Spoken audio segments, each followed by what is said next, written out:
Okay, so this partially supports Chapter 9 in my book, Fishing the Bucktail, Mastering Bucktails from Surf and Boat. Okay, the rig here is very simple, a 1-ounce bucktail with a strip of number 50 Uncle Josh pork rind. And it's fished on a 3-foot leader of 50-pound test fluorocarbon. I'm fishing over a pretty heavy structure in eastern Long Island Sound in about 20 feet of water, big boulders and so forth. And I'm making a big effort to stay down near the bottom. You see here, actually, I've just flipped my bail after taking a few cranks to let it sink back to the bottom.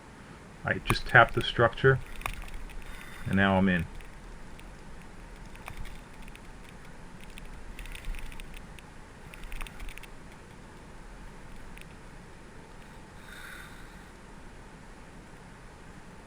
Okay, so I'm using 20-pound braid for the main line here, and I'm going to need to push this tackle to just about its limits because that fish really wants to get down in the rocks, and I need to do my best to keep him out of it, because if he goes in there and rubs that braid against the barnacles and muscles and so forth, the line's going to cut. So it's a real tug of war here in the beginning to try to keep that fish on.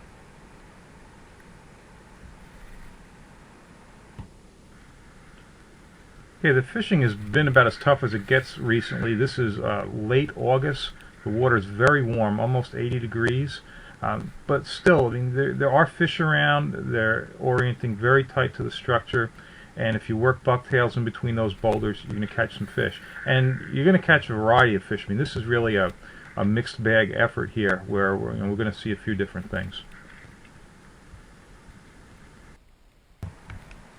I'm mentioning the structure and the boulders, and if you want to see what that looks like underwater, if you go onto my YouTube channel, any of the blackfish and sea bass scuba videos, they're filmed in this general area, so you get a pretty good idea of what things look like down there.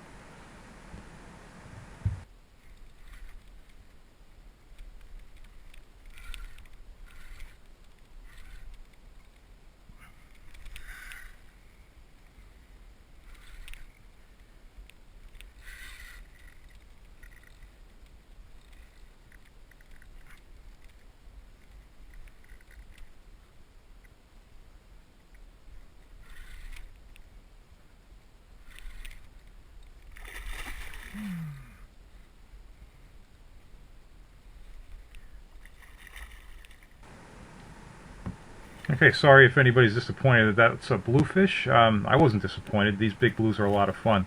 The camera never does, the wide-angle lens on the camera never does these fish justice as far as size goes, but this one's definitely in the teens. And right now, I'm just trying not to get hurt, not have this thing jump in the boat with me, because it certainly can, and I just need to be careful. Try to get him on the end of that gripper.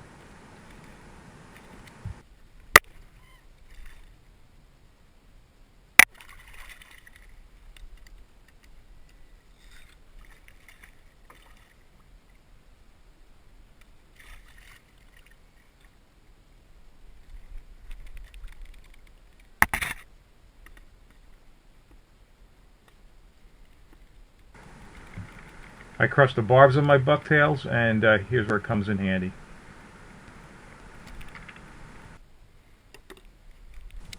This fishing produces some very big bluefish, and here's one that was caught on a previous trip that broke the 20-pound mark, actually fishing the same area, same technique. My bucktail is attached to the fluorocarbon leader with a tactical angler's clip.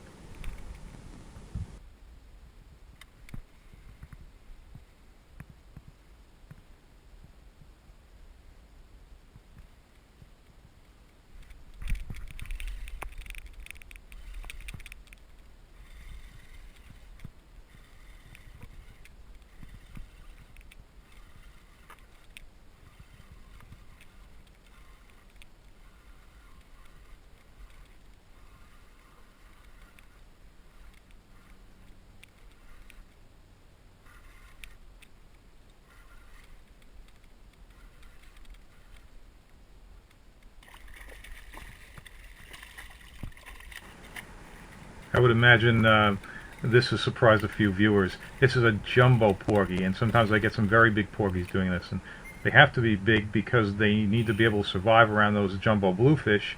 And this is a 5.0 bucktail hook, and still this porgy is able to grab onto that. So it's a real big one. they're a lot of fun. It's a shame these things don't grow to about 10 or 15 pounds. We probably wouldn't fish for anything else.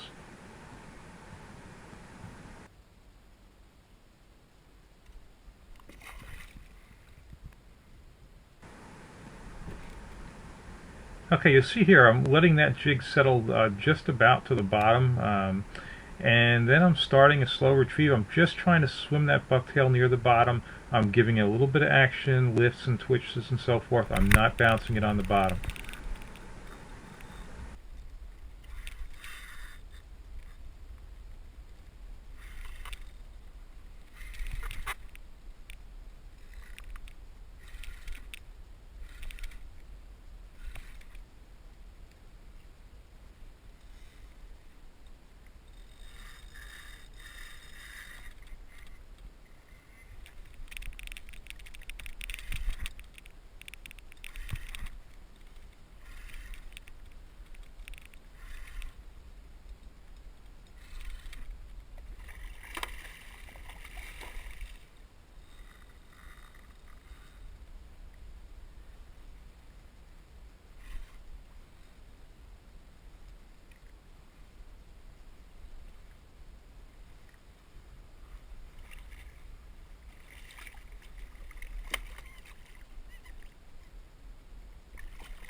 He just broke my reel.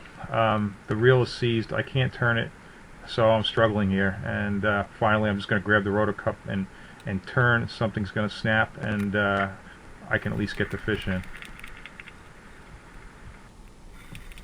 The reel is a Penn Slammer 360. It's a great reel. It breaking is no reflection on the reel.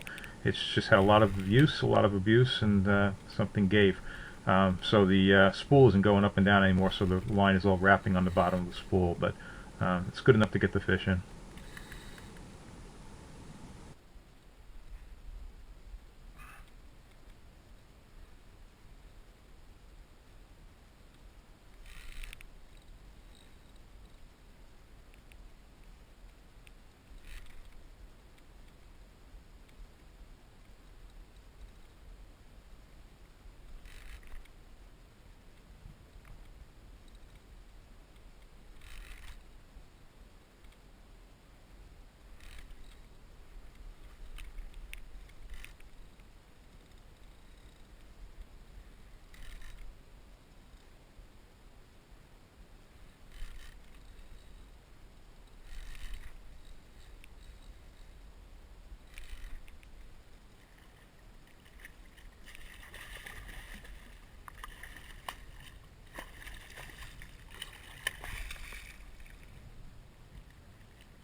Okay, so you'll notice the sun is much lower here. I lost some time. I had to go back to my truck and get another reel because my reel was shot, so I replaced it with a Penn Battle, and see, I'm right back into some action.